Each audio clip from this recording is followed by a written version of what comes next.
Right. So just when you thought things could not get any more frustrating for Celtic this season, another blow lands. And this one really stings. The kind that makes you sit back for a second and just process everything that has been happening over the past few months. Because it is not just about one player being unavailable. It is about what he represented during a difficult period and how quickly things can change in football. There has been a lot of uncertainty surrounding Julian Araujo over the past couple of days, especially during the international break when updates tend to slow down and speculation starts to build. There were a few hints here and there, some social media activity that had fans talking, but nothing concrete. Now, unfortunately, we have clarity, and it is not the kind anyone was hoping for. The defender has been ruled out for around 7 to 8 weeks with a quad injury, and that timeline alone already paints a worrying picture. This is not a short-term absence where you expect to see him back in a couple of matches. This is a significant chunk of what remains of the season, and it immediately raises doubts about whether we have already seen him in a Celtic shirt for the last time. What makes the situation even more complicated is the fact that he has returned to his parent club, Bournemouth, for treatment. That detail cannot be ignored, because once a player goes back to their club in that kind of scenario, control over the situation is no longer entirely in Celtic's hands. It becomes a waiting game, and one where the outcome is far from guaranteed. There is now a genuine question hanging in the air about whether Bournemouth will even sanction a return before the end of the campaign.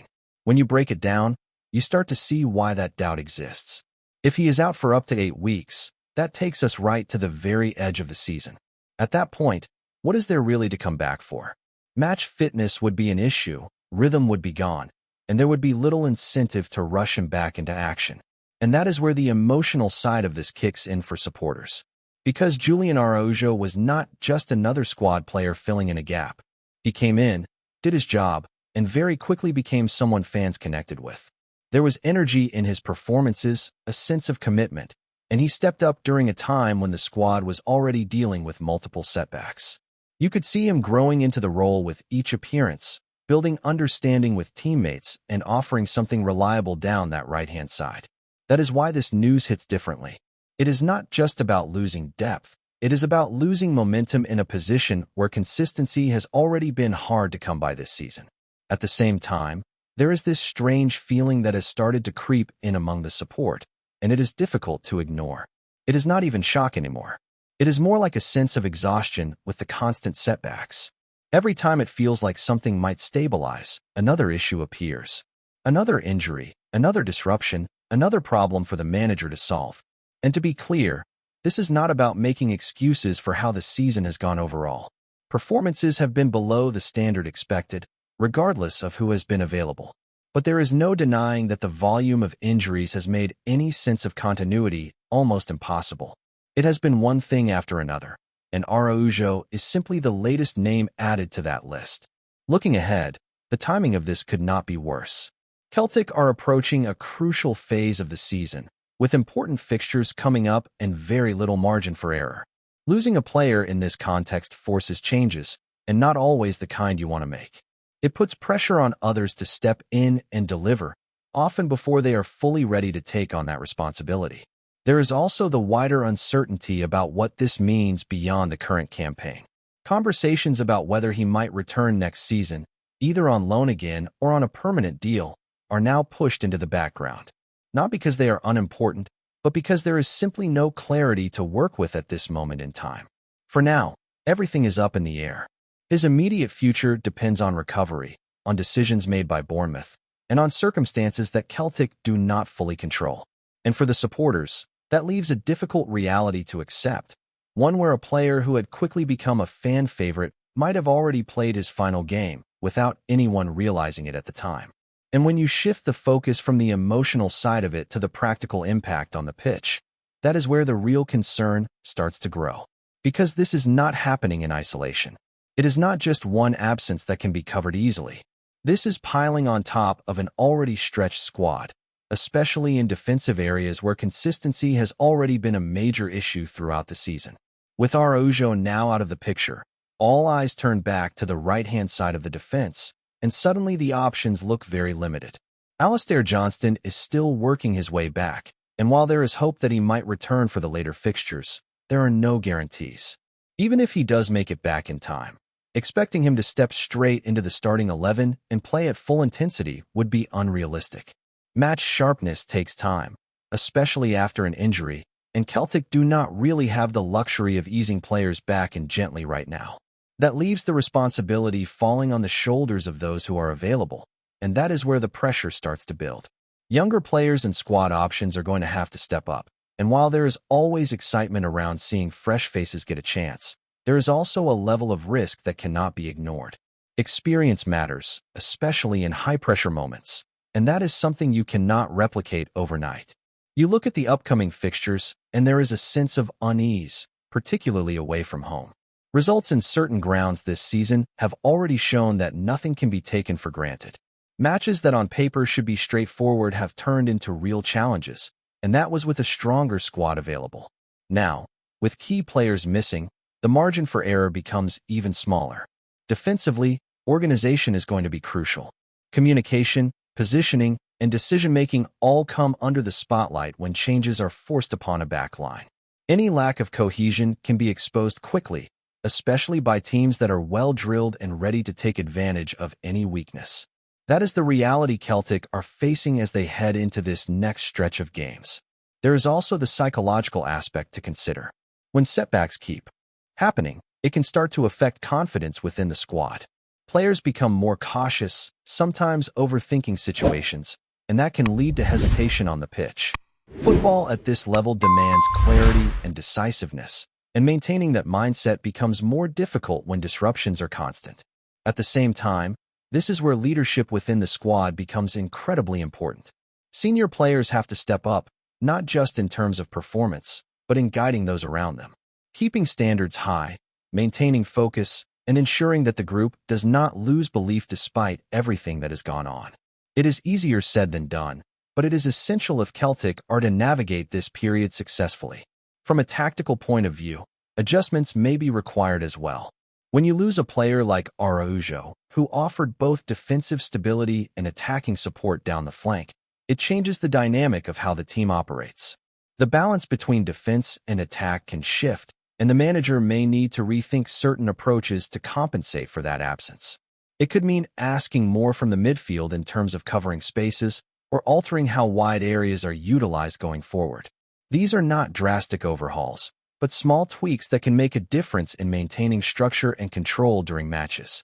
The challenge is implementing those changes quickly, with limited time on the training ground. As the fixtures come thick and fast, there will be very little room to dwell on what could have been. The focus has to remain on what is ahead, even though the frustration is understandable.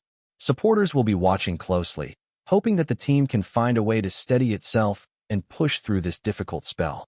But there is no getting away from the fact that this latest injury has added another layer of complexity to an already challenging season. It forces questions about depth, about readiness, and about how much more this squad can absorb before it starts to show in results on a consistent basis. There is also a growing sense that every single match from here on carries extra weight, not just because of what is at stake in the table, but because of the circumstances surrounding the squad. Every team selection now feels like a puzzle that needs to be solved carefully, with limited pieces available. One wrong adjustment, one player out of position, and it can have a knock-on effect across the entire system. You can already imagine the scrutiny that will come with each performance in that right-back area. Every mistake will be magnified, every positional error highlighted, and that is a tough environment for any player stepping in, especially those still trying to establish themselves. It is not just about doing the basics anymore. It is about handling pressure, reading the game quickly, and making decisions that do not put the team at risk. At the same time, there is an opportunity hidden within this situation, even if it does not feel like it right now. Moments like these can accelerate development for younger players, forcing them to adapt faster and grow into the demands of playing at this level. The challenge, of course, is balancing that long-term benefit with the immediate need for results, because Celtic cannot afford to treat these matches as a learning curve. The supporters, meanwhile, are caught in that familiar mix of frustration and hope. Frustration at how the season has unfolded, with so many interruptions and missed opportunities, but also hope that somehow the team can still find a way to respond. Football has a way of shifting momentum when you least expect it, and all it takes is a couple of strong performances to change the narrative again. What cannot be questioned is the commitment that will be required from everyone involved. From the starting 11 to those on the bench, from the coaching staff to the fans in the stands, it is going to take a collective effort to get through this period. There is no easy fix, no quick solution, just the need to dig in and deal with each challenge as it comes. And as this situation with Araujo continues to unfold in the background, with uncertainty still surrounding whether he will be seen again before the season ends, the focus on the pitch becomes even sharper because regardless of who is missing, the demands of wearing that Celtic shirt do not change, and the expectation to deliver remains exactly the same. There is also that lingering thought in the back of everyone's mind about how different things might have looked if the squad had just a bit more stability throughout the campaign. Not perfection, just a consistent run where key players could build partnerships and rhythm without constant disruption.